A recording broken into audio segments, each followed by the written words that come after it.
3 போங்கள். வணக்கம், என் பெயர் கிரேம் ஹாங்கே. நான் மேற்கு ஆஸ்திரேலிய பல்கலைக்கழகத்தில் நரம்பியல் பேராசிரியராகவும் ஆஸ்திரேலியாவின் பெர்த்தில் உள்ள சர் சார்ல்ஸ் கேட்னர் மருத்துவமனையில் நரம்பியல் மருத்துவராகவும் உள்ளேன். ஸ்ட்ரோக் என்ற சொல் பல அர்த்தங்களை கொண்டிருக்கலாம். இது ஒரு விளையாட்டு ஸ்ட்ரோக் அல்லது ஒரு தொடுதல் ஸ்ட்ரோக் அல்லது அதிர்ஷ்ட ஸ்ட்ரோக் என்று விவரிக்க பயன்படுத்தப்படலாம். இன்றைக்கி நம்ம அப்படி ஒன்றும் பேச போகிறதில்லை. நம்ம பேச போவது ஸ்ட்ரோக் பற்றி. இது உடலின் ஒரு குறிப்பிட்ட பகுதியின் திடீர் செயலிழப்பு காரணமாக ஏற்படும் ஒரு நிகழ்வு. இது அந்த உடல் செயல்பாட்டை ஆதரிக்கும் மூளையின் ஒரு குறிப்பிட்ட பகுதியின் திடீர் செயலிழப்பு காரணமாக ஏற்படுகிறது. மற்றும் இது பெரும்பாலும் அந்த மூளையின் பகுதியிற்கு இரத்த வழங்கல் குறைவதால் ஏற்படுகிறது மற்றும் குறைவாக அந்த மூளையின் பகுதிக்கு இரத்தம் கசியுவதால் ஏற்படுகிறது. ஒரு தற்காலிக இஸ்கீமிக் தாக்குதல் அல்லது TIA என்பது ஒரு சிறிய ஸ்ட்ரோக் ஆகும். இதில் மூளையின் ஒரு குறிப்பிட்ட பகுதியின் செயலிழப்பு அறிகுறிகள் தற்காலிகமாக அல்லது குறுகிய காலமாக இருக்கும் மற்றும் சில நிமிடங்கள் அல்லது மணி நேரங்களில் தீர்வடையும் மற்றும் பொதுவாக பெரும்பாலும் 24 மணி நேரத்திற்குள் குறைவாக இருக்கும் மற்றும் எந்த மூளை சேதம் அல்லது இரத்த நாளம் காயம் எதுவும் இல்லை. மூளை ஸ்கேன். இப்போ ஸ்ட்ரோக் 3 முக்கிய காரணங்களுக்காக முக்கியமானது. முதலில் இது மிகவும் பொதுவானது. ஸ்ட்ரோக் ஒவ்வொரு ஆண்டும் 1000 பேரில் 2 பாதிக்கிறது மற்றும் தற்காலிக இஸ்கீமிக் தாக்குதல்கள் அல்லது TIAகள் ஒவ்வொரு ஆண்டும் 1000 பேரில் 1 பாதிக்கின்றன. இதனோட விளைவாக நம்மளே 6 1 எப்போது ஸ்ட்ரோக் ஏற்படும் என்பதில் இறுதியாக ஒரு ஸ்ட்ரோக் ஏற்படும்.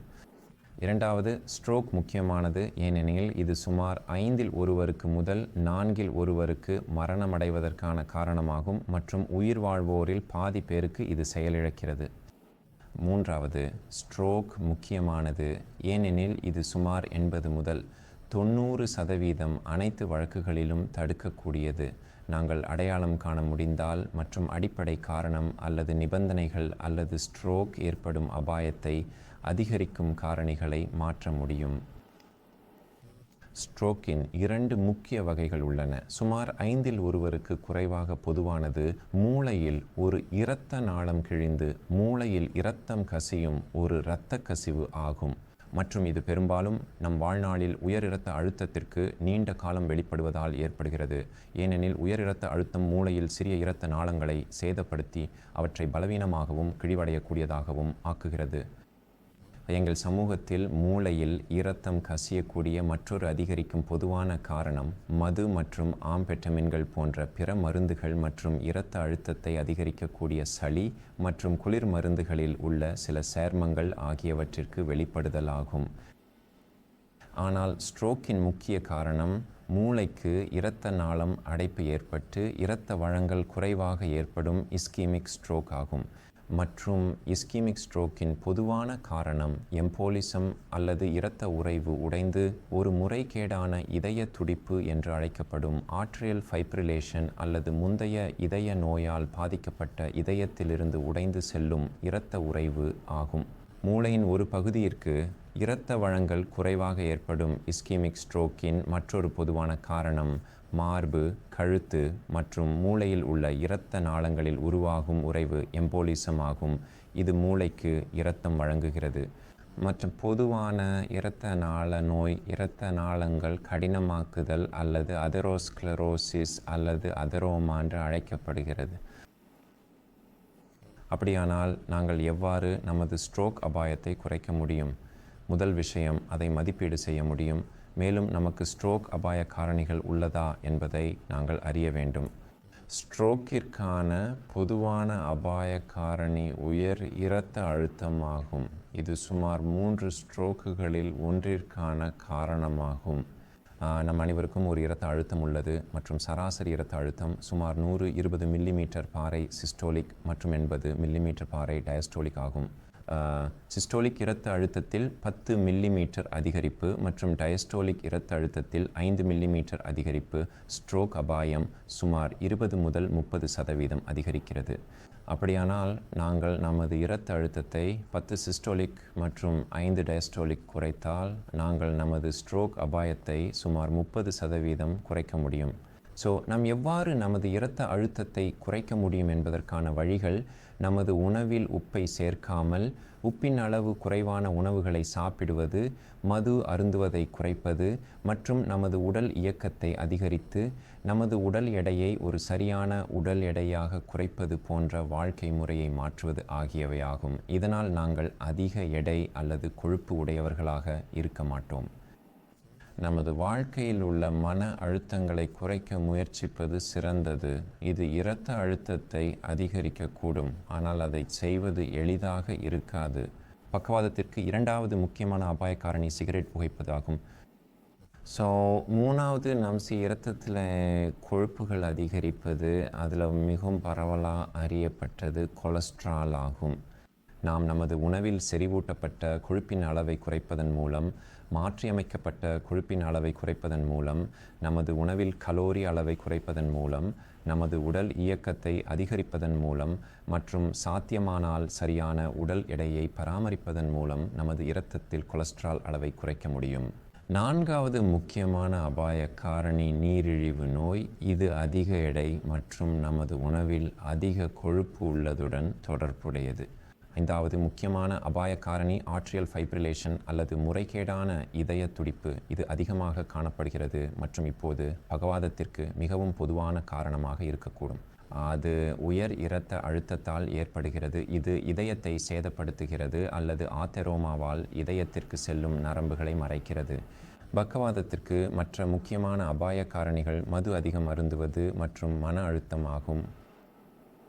இவை அனைத்தும் மாற்றக்கூடிய அபாய காரணிகள். பக்கவாதத்திற்கு சில கூடுதல் அபாய காரணிகள் உள்ளன. அவை துரதிருஷ்டவசமாக மாற்ற முடியாதவை. அவை நமது வயது, நமது பாலினம், நமது இனம் மற்றும் இனக்குழு, மேலும் நமது மரபணு அமைப்பு ஆகும். எனவே நமது குடும்ப உறுப்பினர்களில் முந்தைய பக்கவாதம் அல்லது இதய நோய் வரலாறு, நாங்கள் மரபணுவழி உயர் இரத்த அழுத்தம் அல்லது உயர் கொலஸ்ட்ரால் அல்லது பக்கவாதம் ஏற்படும் அபாயம் கொண்டவர்களாக இருக்கக்கூடும் என்பதற்கான குறிகியலாகும். எனவே நமது பக்கவாத அபாயத்தை குறைப்பதற்கான முதல் படி நமது பக்கவாத அபாயம் என்ன என்பதை அறிந்து கொள்வது ஆகும். மற்றும் அதிர்ஷ்டவசமாக பக்கவாத அபாய அளவுகோல் இந்த தகவலை எளிதாக அணுகக்கூடிய முறையில் நமக்கு அணுக அனுமதிக்கிறது. பக்கவாத அபாய அளவுகோல் நமது மாற்ற முடியாத அபாய காரணிகளை உள்ளிட அனுமதிக்கிறது. உதாரணமாக நமது வயது மற்றும் பாலினம், இனம் மற்றும் இனக்குழு, மேலும் நமது குடும்ப பக்கவாத வரலாறு. மேலும் இது நமக்கு புகைப்பிடிப்பதா, நமது மது அருந்தல் அளவு என்ன, மேலும் நமது வாழ்க்கையில் மன அழுத்தங்கள் உள்ளனவா போன்ற நமக்கு தெரிந்த மாற்றக்கூடிய வாழ்க்கை முறை அபாய காரணிகளை உள்ளிட அனுமதிக்கிறது. அபாய அளவுகோல் கேட்கும் சில கூடுதல் காரணிகள் உள்ளன. அவை நமது இரத்த அழுத்தம் மற்றும் நமது கொலஸ்ட்ரால், நீரிழிவு நோய் வரலாறு மற்றும் நோன்பு இரத்த சர்க்கரை ஆகியவை ஆகும். நமது இரத்த அழுத்தம், கொலஸ்ட்ரால், நோன்பு இரத்த சர்க்கரை மற்றும் ஹீமோகுளோபின் A1C ஆகியவற்றின் அளவுகளை பெற உங்கள் பொது மருத்துவரை சந்திக்க வேண்டியிருக்கும். அவை நீரிழிவு நோய் அல்லது நீரிழிவு நோய் அபாயத்தின் குறிகியலாகும். பக்கவாத அபாய அளவுகோல் நமக்கு தெரிந்த இந்த அபாய காரணிகளிலிருந்து அடுத்த 5 ஆண்டுகள் மற்றும் 10 ஆண்டுகளில் பக்கவாதம் ஏற்படும் முழுமையான அபாயத்தை கணக்கிட அனுமதிக்கிறது. இது நமது வயது மற்றும் பாலினம் போன்ற ஒருவருடன் ஒப்பிடும்போது பக்கவாதத்தின் சார்பு அபாயத்தின் மதிப்பீடையும் உருவாக்கும். பக்கவாத அபாய அளவுகோலின் கூடுதல் அம்சம், இது நமக்கு பக்கவாதத்தின் முழுமையான அபாயத்தையும் சார்பு அபாயத்தையும் கணக்கிடுவதோடு மட்டுமல்லாமல் இது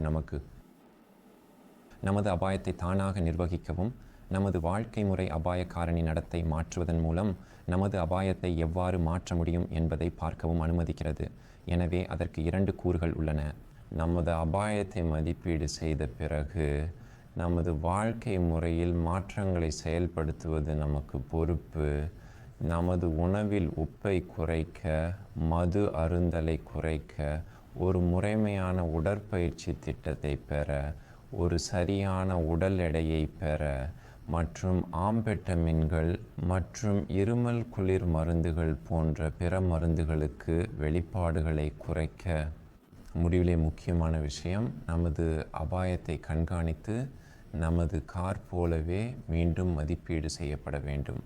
நமது கார் நீண்ட காலம் நிலைத்திருக்க வேண்டும் என்றால் நாங்கள் நமது காரை ஒவ்வொரு 6 அல்லது 12 மாதங்களுக்கும் ஒரு மெக்கானிக்கிடம் கொண்டு சென்று மதிப்பீடு செய்து பராமரிக்க வேண்டும். ஷன்னாமிமா நம் உடல்களுக்கும் இதையே செய்ய வேண்டும். நம் பொதுவான மருத்துவரிடம் ஒவ்வொரு 6 அல்லது 12 மாதங்களுக்கு ஒரு முறை சென்று நம் அபாய காரகங்களை மதிப்பீடு செய்ய வேண்டும். நம் இரத்த அழுத்தத்தை சரிபார்க்க வேண்டும்.